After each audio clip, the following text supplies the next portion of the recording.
Bienvenue à vous qui nous rejoignez dans Grand Matin Week-end. Sud Radio, il est 8h22 et on va reparler de cette fameuse nouvelle souche du virus mutant qui est arrivée en France. Donc, avec vous, Patrick Pelloux, bonjour. Bonjour Laurence. Merci d'être avec nous ce matin. Merci parce que à vous. J'imagine que vous êtes sur le pont tout le temps. Ouais, bon, c'est le boulot. Hein. Ouais, c'est boulot, mais enfin bon. Président de l'Association des médecins urgentistes de France, et donc ce fameux premier cas détecté mutant en France, à Tours, c'était inéluctable de toute façon.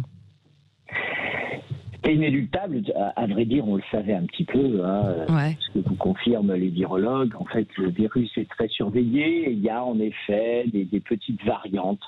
C'est un petit peu, si vous voulez, comme si vous aviez une voiture et puis de temps en temps, vous voyez passer la même voiture avec une couleur différente ou des trucs un peu différents. Bon, voilà. Alors, c'est pas inquiétant. En fait, ça nous inquiète pas plus que ça. Non, D'accord. c'est pas inquiétant. C'est très surveillé. On ne sait pas trop, en fait, pourquoi Boris Johnson, qui est quand même un peu le béni de la politique anglaise, a sorti ça, peut-être pour un jeu de politique intérieure, mais il a fait peur. Il a fait peur à la planète entière en disant, voilà, le virus a muté. Donc, qui dit mutation et pas variante, dit la possibilité d'avoir un virus qui devient plus agressif, voire avec une immunité contre. Pour l'instant, c'est pas le cas du tout. D'accord. Des variantes.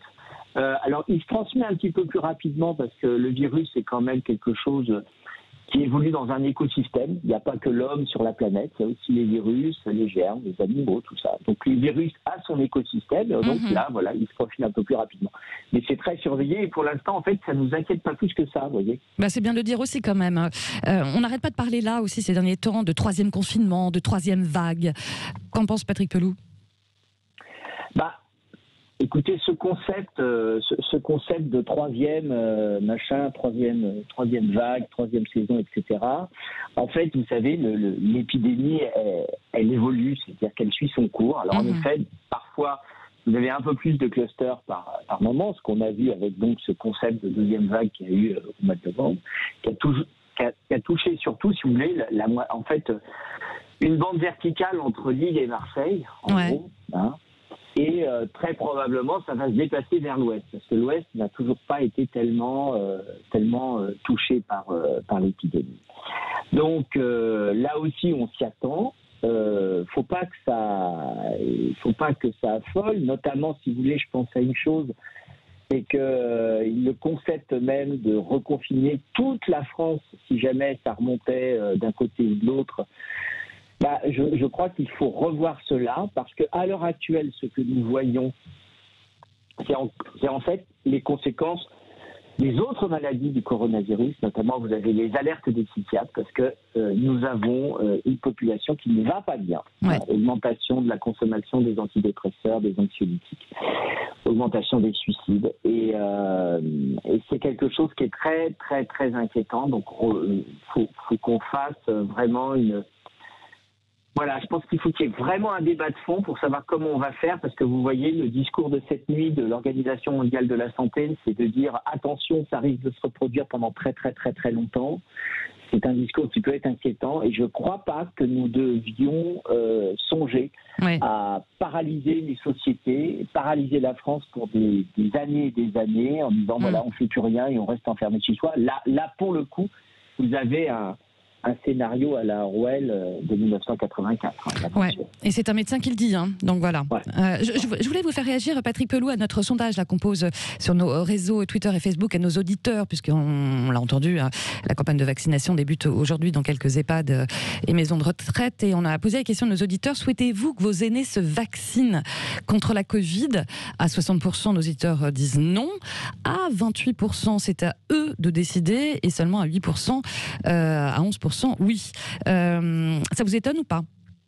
Bah, oui, parce que, écoutez, on est le seul pays d'Europe à avoir une telle défiance sur les vaccins. Seul pays, vraiment ? Ouais. Ouais, il y a des petits courants, mais à ce taux-là, on est les seuls. Hein. Alors, écoutez, croire en la science, c'est pas croire en une magie. C'est croire dans les mathématiques, dans l'évolution. Le vaccin, pour vous en dire un mot, le vaccin, c'est ce qui vous permet, à l'heure actuelle, on est tous... en fait, dans les rues, on est tous beaux. D'accord ? On est tous beaux. Si vous reprenez, en fait, la rue au 19e siècle, ils étaient tous bossus. Ils boitaient, et parce qu'ils avaient tous eu pratiquement la polio. Le vaccin de la polio est arrivé, d'accord, on a quasiment éradiqué la poliomyélite. Voilà. On a fait des progrès considérables sur ce vaccin, qui en fait, si vous reprenez la recherche de ce vaccin, qui est un vaccin ARN, c'est-à-dire c'est en fait, si vous voulez, le code génétique du virus, en fait, ça fait des dizaines d'années que les chercheurs, les virologues bossent sur ce truc-là. Ça va dans le courant qui a été de chercher des vaccinations contre, par exemple, le sida, le palu. Donc, ça a fait avancer la science fondamentale.